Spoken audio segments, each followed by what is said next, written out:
Hey guys, got a couple of nice games to share with you. Lots of tactics, lots of fun and enjoyment. So I had a big chess day yesterday. My wife was at work all day. She works at a zoo some of the time. And I had the whole day to myself, so I ended up playing like 30, 40 games of chess.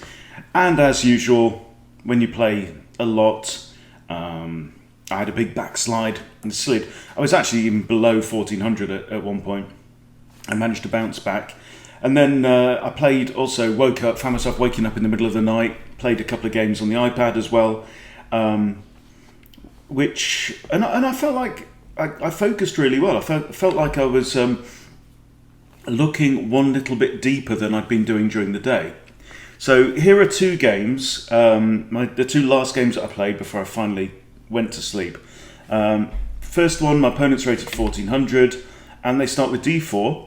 And I have been playing recently with the old Benoni defence. Lots of fun. You don't get to play it that often. Well, I haven't played it that often because I've only just started playing it. But there we go. So my opponent responds with bringing out their knight to f3. And I capture the pawn. Basically, if they do anything other than take, which is not great for white, or push, which is better for white, you just capture the pawn. Okay. So now you've got this pawn's not going to survive. So let's put a skull on him. Yeah, he's not going to survive, but you've got two central pawns against your opponent's one. So knight takes. Now I bring out my knight, challenging white's knight, and see if he wants to take again, because I'm already up. I've already traded my c pawn for his d pawn, and he trades. So I recapture with my b pawn. And now I've traded my b pawn for his d pawn. So I definitely have a central pawn advantage. Very important. Now e4, standard opening move. And I decide to go full Nelson and throw out my queen to a5. Why not? It comes with check, right? It's a developing move. Knight defends. And now I come after the pawn on e4. It's defended only by this guy, but remember this guy is actually pinned. This guy cannot move. So I could actually grab the pawn. So the bishop comes out to defend. I push e5, castles, and now bishop to a6. Again challenging this guy. This knight's no longer pinned because the king has done a disappearing act over there. And we trade off bishops in the middle of the board. I figure these trades are all good. You know, I've got this extra advantage in the center of the board, and it's really important to press ahead with whatever advantage you've got. White now throws out his bishop, pins my, well, it's not pinning my knight, it's just attacking my knight, but if he captures, I'll be recapturing with a g pawn. That's the only thing that can recapture right now. Not necessarily a bad thing. However, I have to bear in mind that I can't really castle my king on the queen side because there's too many holes in that. So I really should be thinking about getting my king safe, and the king side is the only safe way to go. Therefore, I don't really want to have to recapture with a g-pawn. So bishop e7, and now queen comes out proposing a trade of queens. So do I want a trade of queens at this point in time? Well, let's look. If I capture the queen, then white's going to recapture with a c-pawn, and his c-pawn is going to be promoted towards the center to a d-pawn. I don't want that because the imbalance in my favor here is that I have a pawn majority in the center of the board. So I don't want to trade queens. So queen b7, it defends this pawn and also attacks this pawn here. He pushes b3 and I simply castle. Okay, now rook behind the queen. This pawn is defended once, twice. But should this knight move, you have to notice that the bishop behind it is undefended. That's important. So, rook d8, adding a third defender to the pawn. Queen now comes across, so what's he thinking? Is he thinking the old bishop h6 and try and go for a checkmate threat? Queen c7. What's the logic behind that move? Oh yeah, well, the queen is attacking this pawn, which was undefended, so my queen is now defending it. Not that way, that way. Okay, now the king slides across to h1. I guess he's thinking, right, you know, there is an open, pretty open dark square diagonal there. I've got a dark squared bishop and queen. Maybe it's just thinking I'm just going to get my king safe before, it all kicks off. So now d5, and I'm contesting the center. Of course I am, right? That is my advantage in this game. If he takes, again, I recapture towards the center, and my b pawn has now become a d pawn if that happens. Then I have 2 on 0 in the middle of the board. He takes, I recapture. Now f4 is played. Okay, so I'm very happy about this situation here. I have the 2 central pawns. White has nothing. Okay, so here I decide to capture on f4. He could recapture with the bishop, the queen, or the rook. I am now looking at this knight, which is defended only by the queen. So should he recapture with the queen, I get the knight. So it can't be the queen. So he recaptures here with the bishop. And I just push my queen forward. Rook now comes across, looking at this bishop that we mentioned before was undefended. So now bishop b4 pins the knight against the rook. White didn't spot that, clearly. So now I've got 2 attackers on the knight, right? White does have opportunities for adding more defense, so he could bring up either rook, could drop the bishop back to d2, for example. Instead, he decides to go for a fairly blunt checkmating attack. Obviously, the threat is queen takes g7 is checkmate. But I have no rook on f8. Okay, if my rook was still on f8, this would be worse for me because I'm forced to play g6. If my rook was still there, bishop takes rook, and white wins himself the exchange. But no, I just push the pawn, and the attack is gone. So now the bishop comes back again to be the second defender of the knight, and we trade. Okay, so here he decides to recapture with the queen. Now, this then is really the turning point of the game. We've both got 23 minutes on the clock, plenty of time on the clock. What would you play here as black? Okay, so first thing I do is move the queen off to one side. The move that I'm looking at is this, knight to e4. I couldn't play it straight away, obviously. The queens are facing off against each other, and my queen is not defended, so I have to move my queen. So I put my queen on a6, getting ready for this. Now he pushes a4, no threat, and the knight comes in. So I'm forking the bishop and the queen. Now, just reading the board, this board is more favourable for bishops than it is for a knight. Why? Well, because there's an awful lot of space on the board. Plus, look, white's opponent, me, I've got pawns on both sides of the board, okay? Now, if you end up in an end game where you've got pawns on both sides of the board, then you want to be able to cover the whole board in case there are cheeky little pawns doing a runner up each side. Now, a knight is not very well suited to that job because a knight takes, let's say he starts here, 1, 2, 3, 4, kind of 4 jumps to cross the board. Whereas a bishop can cover that, come back, cover that, boom, right? Because it's a long-range, high-speed piece. So I'm happy to trade my knight for the bishop. However, guess what? The bishop is not actually my target with this move. And white fails to spot this. Because white plays queen e5. But what's my actual intention? Knight f2, check. Now, if I'd have had my queen on here, that might have been even more devastating. Because the king's in check and there's only one legal move. He has to go to g1.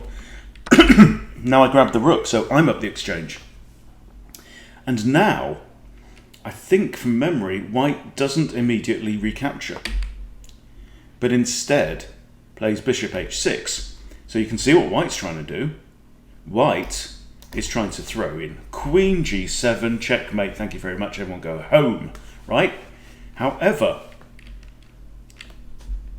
if I can prevent him from having time to do that, then I may be able to save my knight, I may be able to save my king. Queen b6 check. Right, now, think this through. If the king goes here to h1, okay, I have knight here, right? And then the king needs to move back. It's the only move. We've just seen that move, right? And then, notice my queen is on that diagonal. So, knight f2, king back there to there. Okay. No, I guess he doesn't. Hang on. I thought this through. I remember thinking this through carefully in the middle of the night.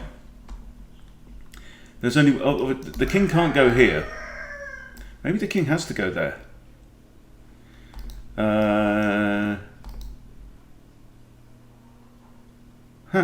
Anyway, I can't figure it out right now. Can't figure it out right now. But in the end, what happens is that the bishop retreats to block. Let's just think this through. Hang on. King goes there, yeah. Then I check, and the king has to come back to g1, and then, yeah, that's it. Then knight to g4 comes with a discovered check on the king, and I win the queen. All right? So that isn't possible. I also think there's a good reason why this one isn't possible either. It wasn't a great move. I think that was actually his only option that I saw. I didn't see the bishop retreating. But if king to there, oh, then I've got queen here, checkmate, right? And it's all over. So he can't really do either of those moves. So bishop comes back, and I simply grab the bishop with my knight, okay? And now I'm actually temporarily 8 points in front, okay? So now I'm a whole rook up, and it's not going to go on for much longer. But so rook e8, the queen is skewered. So either the this is also an interesting tactic, okay? Now, if you look at this, if you just focus on these pieces, then you think, well, actually, white here can trade queen for 2 rooks, and that's not a bad thing, okay? Well, it is if you're down a rook, right? But normally, a queen for 2 rooks is not necessarily too bad. A queen's worth a nominal 9 points, rooks are worth 5 each. So if queen takes, look, I've got rook takes, and then I've got rook takes with check, okay? But what you fail to notice is that rook is still pinned. Okay, so here, okay, well here actually white resigns because he figures this out, right? It's all over. He's going to have to move the queen. That isn't really playable because I just simply recapture. And once he moves the queen, I've got 2 attackers on the rook. So there you go. Very, very interesting one, that one. And again, it all came down to tactics in the middle game, really. Right, let's look at game number 2 because it's an absolute beauty. This one was really, really satisfying. So my opponent's rated above 1450, and they are from Brunei. That's a flag I don't recognise. Okay, so we start with e4, and I was hoping for the Vienna, but here we get the Owen defence. Now, somebody commented today they always play this move against, I think, d4.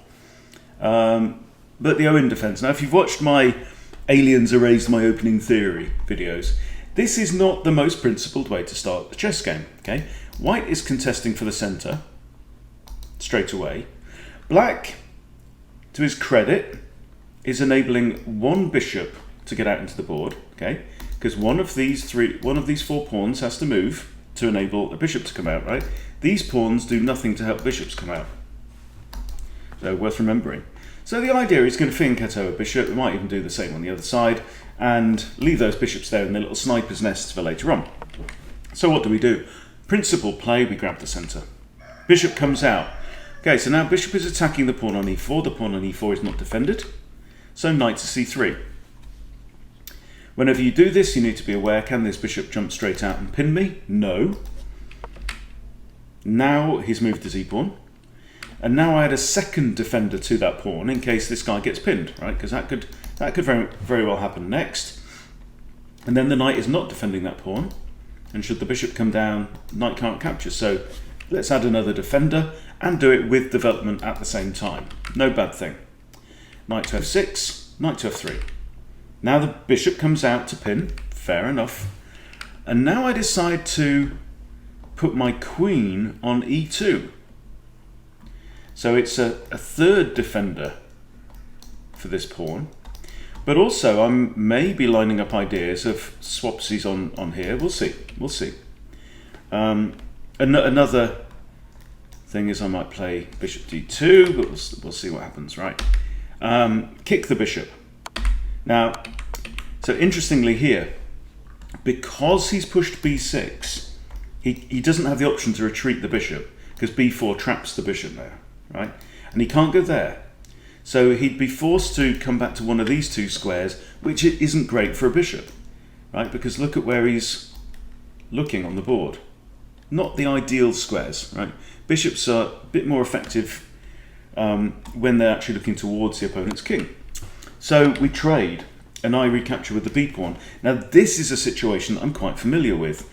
Capturing with the b pawn, getting this structure, I quite often get this in the Vienna game. So I'm quite familiar with it, right? One nice thing is that because you've got this spare pawn that's actually moved inwards, it can allow you to push and trade in some situations, really using this spare pawn and maintaining that central control which we've been talking about. Okay, big mistake from black. This is a big positional error, I think. I haven't analysed this game, don't know what the computer thinks, and I don't really care. Now, I'm going to be castling which way? Right?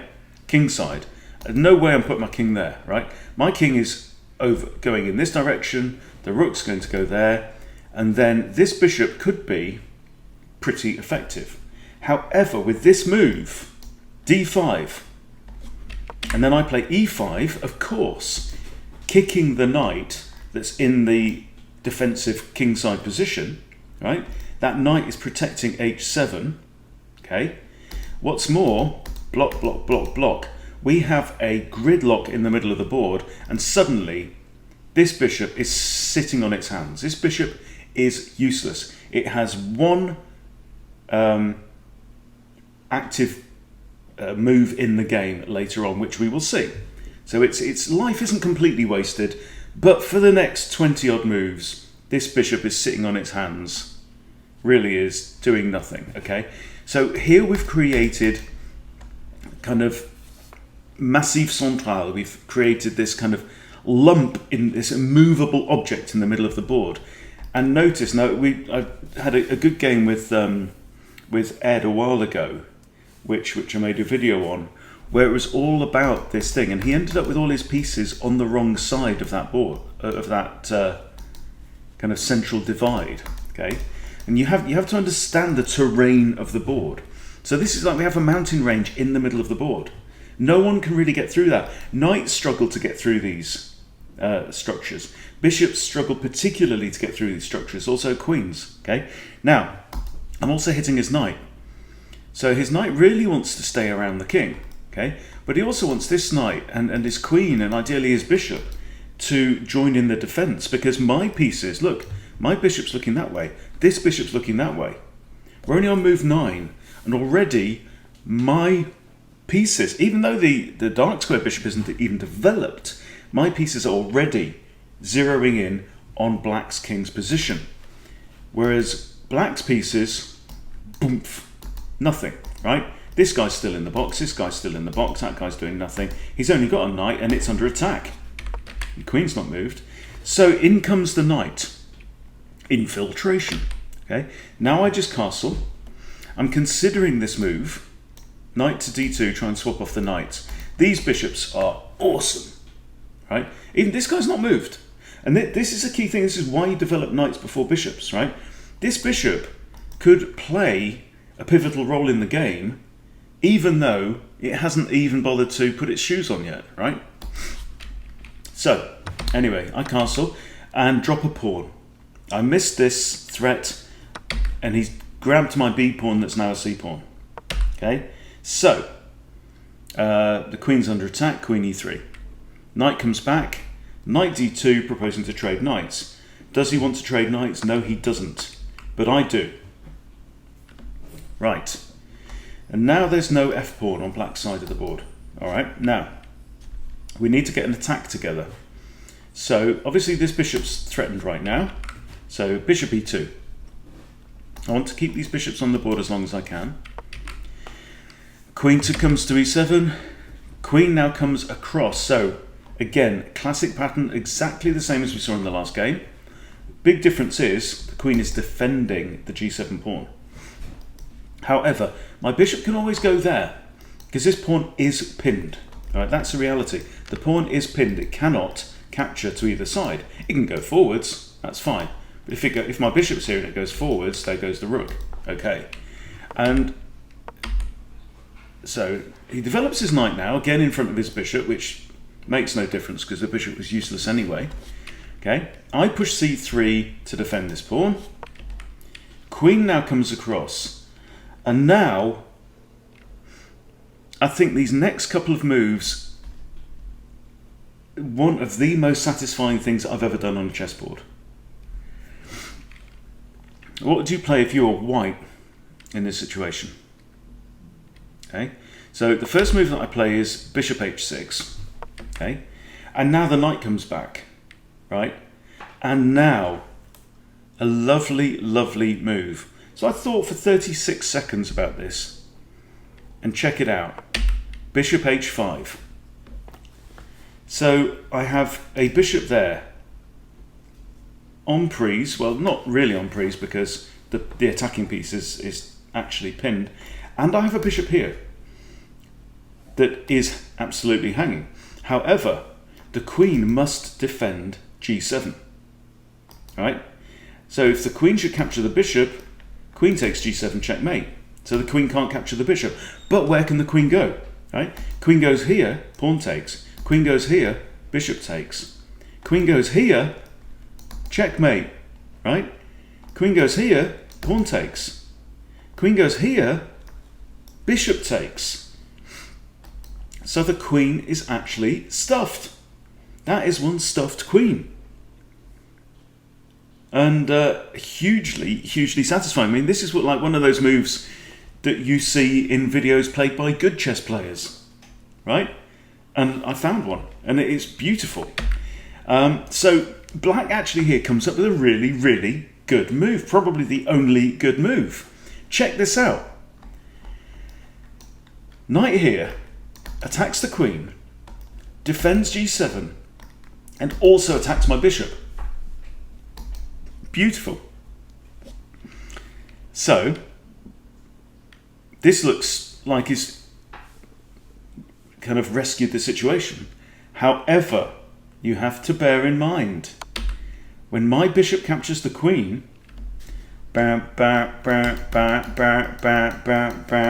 comes with check, right? Very, very, very critical. Okay, so now on the very next move, black has to get out of check. That's what check does. And then, guess what queen gets to do? She gets to escape. So rook takes. Haha! Queen g4. I have your queen now. Okay, now this guy's hanging. Now I'm only 5 points up in material, and now I'm only 2 points up in material. Right? And I have basically a queen for a knight and a bishop. However, this bishop's rubbish. Okay, I do give it a slight lease of life later on. Okay, but here I grab a pawn.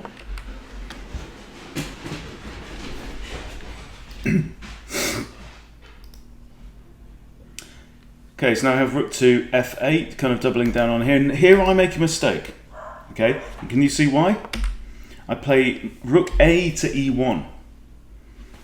And I've told you this was coming.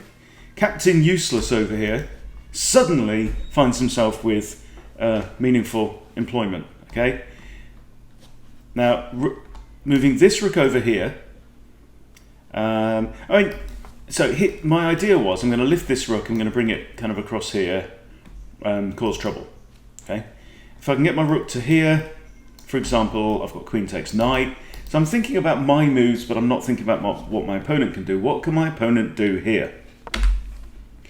Captain Useless makes like his third move of the game or something, goes to a6, but this rook is stuck. Can't move. I can't defend. Yeah, if I capture this, bishop takes, and it's still on. Okay, so I have to give up my rook. Okay, so I grab another pawn on my way out the door. He grabs the rook. I grab the bishop back, making sure I've still got two defenders on this pawn because he's got two attackers there. All right, and now we need to finish. But now it's a rook and a knight against the queen, so I'm still only +2 in material, and this I love. Okay, this is a really nice little tactic here. So with e6, I'm attacking this rook. Right now, should this rook move anywhere on here, or move to here, right? Then, well, if it moves to there, I take it. So if this rook moves anywhere on this file, I have pawn to e7 with a discovered check and attacking this rook, right? However, my opponent again finds a decent move. Rook at e7 blocks the advance of this pawn. So I grab a pawn here, attacking the knight. Knight moves back, attacking the queen. Queen drops back to e2. Knight comes in looking at the c3 pawn now. Okay, doesn't matter. Queen to c4. And this is important. I really, really, really want to keep my queen on this diagonal because I want this tactic still to work. Now the rook can grab the pawn, but then I grab the knight and pin the rook. So he's got to do something else. Knight moves, now attacking the pawn. So d5, defending the pawn. Rook comes across, but this drops the knight. Okay, rook grabs the pawn, rook e1, takes. Now, good move. This is a good move by black, right? Because I can't capture. If I'd have just snap captured there, rook d1 checkmate. I'm back ranked like a prize-winning chump, right? So, fortunately, I'm switched on. I'm more focused. Rook f1, doubles up his rooks, doesn't really matter. So now I give my king an escape square. Rook comes after the pawn on c3. Queen defends. Pawn forward, king forward, and there's you know, normal kind of endgame shuffling about. And check. Okay. Now rook to here. Now, puzzle time. And this is one of the reasons why I think this game is so elegant. White to play with a forced checkmate in 2 moves. Pause the video if you have to, like they say. White to play and mate in 2. And I'm really, really proud of myself for this because I think spotting forced checkmates is definitely a weakness of mine. And let me give you a clue. Highlighting these 2 pieces on the board of blacks, right? There's a very classic, very common, typical checkmate pattern that you need to know. And it revolves around the arrangement of these 2 pieces. Okay, so I'll show you. First move is Queen A8 check. All right, really, really pleased I saw this. So obviously the queen is guarding the whole 8th rank. Okay, the rook is guarding the whole e file. Nothing can block. Okay, so there's only one legal move. The king has to go to f7. Now my opponent thought for 2 minutes about that move, and then this is the key thing: Queen e8 checkmate.